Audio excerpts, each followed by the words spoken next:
This is the diary. Now I want to know if that son TV was voiced by Tina from Bob's Burgers the whole time.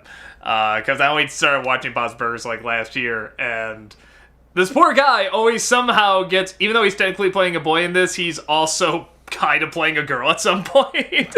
Like, he imagines himself as the girl and stuff. Or maybe it's good for him. Maybe it's freeing. I don't know. It's like girls playing boys. Yeah. It happens all the time. Oh, no, I know. He's hilarious in Bob's Burgers. And that's, like, all I could see throughout this episode. But, because it's, like, the exact same voice. It's just this depressed, like, 14-year-old just always talks like this, especially when she goes, no! Like, everything's that monotone.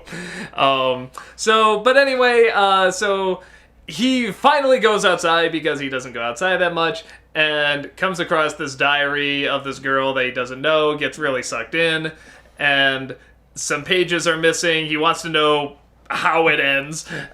So he goes kind of looking for answers. Jake gets involved as well. And eventually, through all these strange turns of events, including someone who created this box with two dancing kitties and somehow could predict from the box that she did things in caves, says where she is. And they go find the cave, find out how the story ends. She becomes a nurse and is Nurse Poundcake. And then they're wondering whether or not they should find the boyfriend, Justin. And he's like, nah.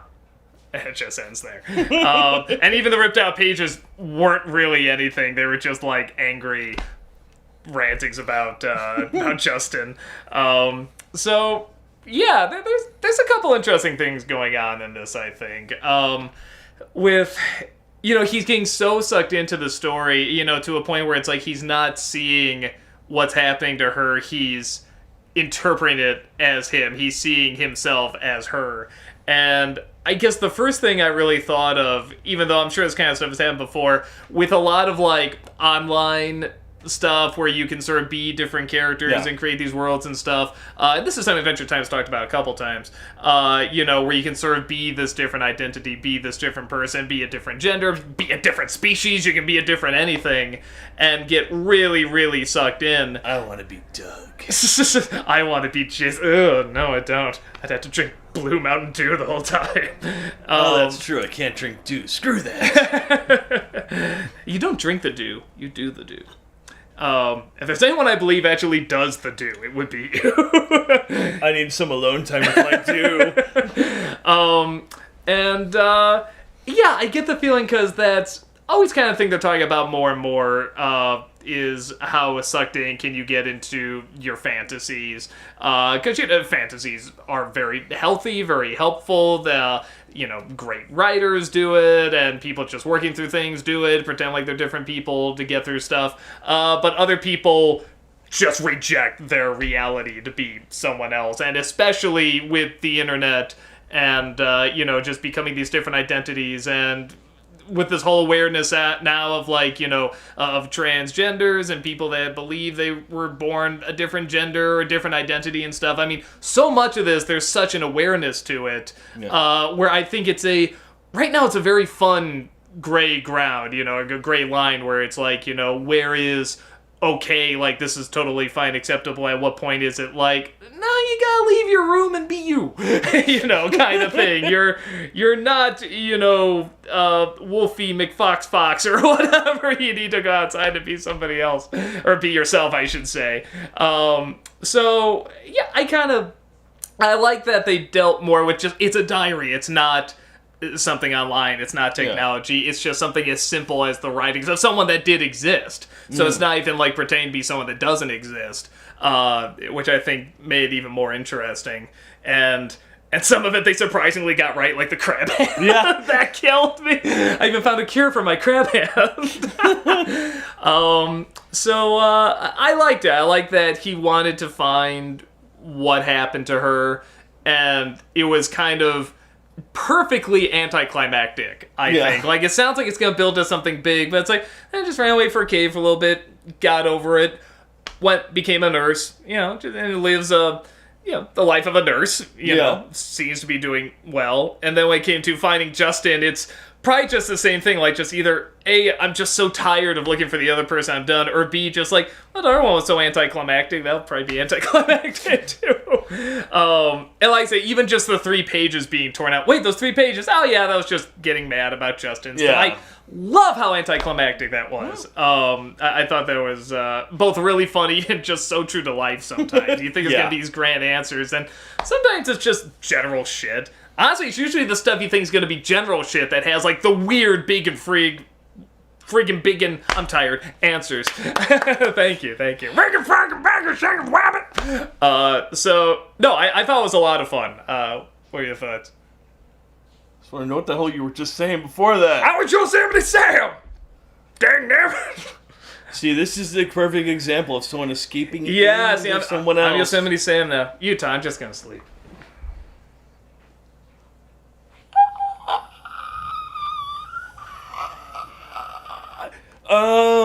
No, the episode was fine. I mean, actually, you pretty much cleared this one up. I don't think there's anything more to it. No, you always gotta say something deeper. You always do.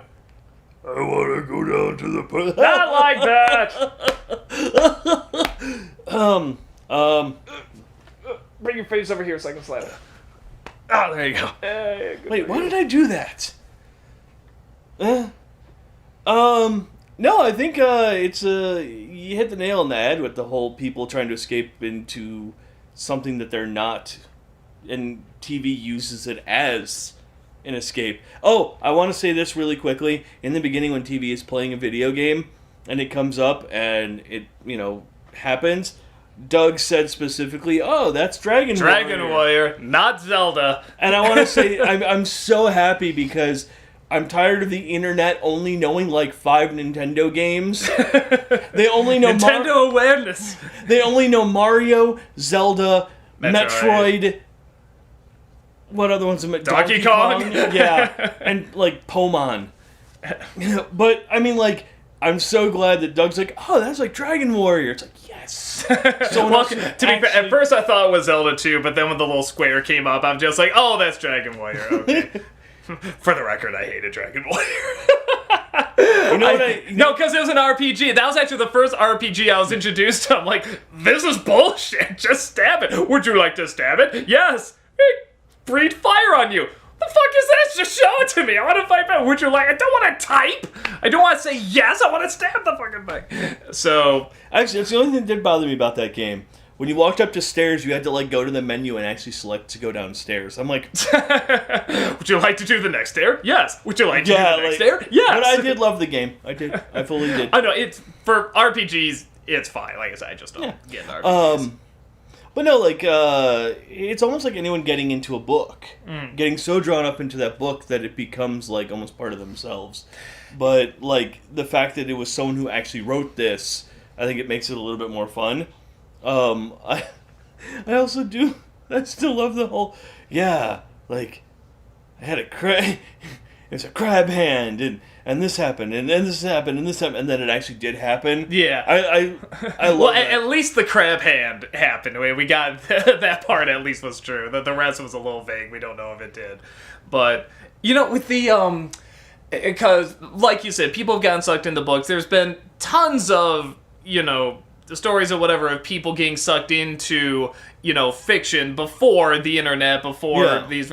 But I think there is something to, it's much easier to happen now. It's much more available and accessible and even bigger to make these realities seem like realities. So I think that's why there's even more attention now and they're drawing even more focus on it, is because even though this stuff did happen before, I think it was with probably a smaller group, and now because it's much more accessible and anyone can just go live in a fantasy world now. I mean, these worlds are just fully developed and there's tons of people that will support you and be like, yeah, that's who you are, great, and then you make up your character, and that's something where it's like, I honestly do not have a problem if you do. I think like I said, I think it's very healthy. You can work through a lot of stuff that way. But I think they're all terrible human beings. There's definitely that thin line, though, where, how far do you go to where it gets unhealthy. It starts damaging Yeah. your real life.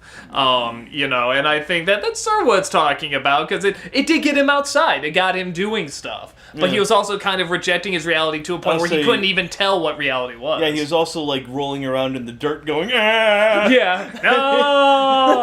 No. So I like that. I like it kind of blurred the line, and he does kind of come back, and now I'm curious if he actually will continue to go outside or not. If he'll just stay in his room the whole time and play stay in video his games. Probably, but like once in a while he'll like maybe go outside to look for another diary or something. I don't know. See, it's almost like that. I think it's the whole anticlimactic. Ooh, I'm on an adventure. That's the end. I'm done. Yeah. I don't care. I'm gonna go. But play at least maybe he'll go find like another adventure some point. Probably baby steps for him. But yeah. So no, I liked it. I like ones that deal with sort of the both identity and reality and how tightly knit they are. And like I said, what's fun and helpful and what's damaging and clearly denial. So I kind of saw possibly tiny connection to fanfic.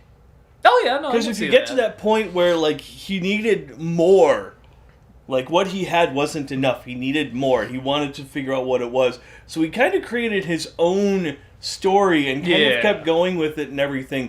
And instead of it being this picture of someone else, it was a picture of him in a dress. Yeah, and he even says me. What happened to me? And then Jake's like, wait, did you say me? I? And I like that. I really like that blurring the line. And it's kind of like a fanfic where someone's like, oh, I like this, but I'm going to add more to it. I think if they didn't do that and they just kept it that he wanted to find out about this girl and what happened to her, and he kept saying her and what happened to... when he starts saying me, that makes it more interesting. That makes it more relevant now, in my opinion. It makes it more intriguing. Yeah. So, no, I thought it was a good episode. Definitely really, really good. So, that's the last time you'll see us both wearing red again, unless we, color code next time, too, which is totally possible. Until next week. Until next week. Yes. No, wait, no, we got our dates mixed up. Until next year. Yeah. Next year is when you'll see all of these. And you'll just have to wait and see if we actually do mean that or not. Are we that cruel? You'll just have to wait and see. So, that's about it. And okay, can we just, skip the next 7 and do 7 others, and then a year from now, post those 7? and just act like, or never even show them, just act like... skip these huge episodes that everyone will know our opinions on. It's like, well, you know what we thought of that, so anyway. Or can we, start doing a different show, but do it as if it's adventure? Like, we'll do Everybody Loves Raymond. Well, we kind of did that with Milo. No, actually review it, though. Look, there's Jake. He looks really weird. I didn't know. Why is he kissing Finn? That's true. Or we could just end them in the middle without any kind of end.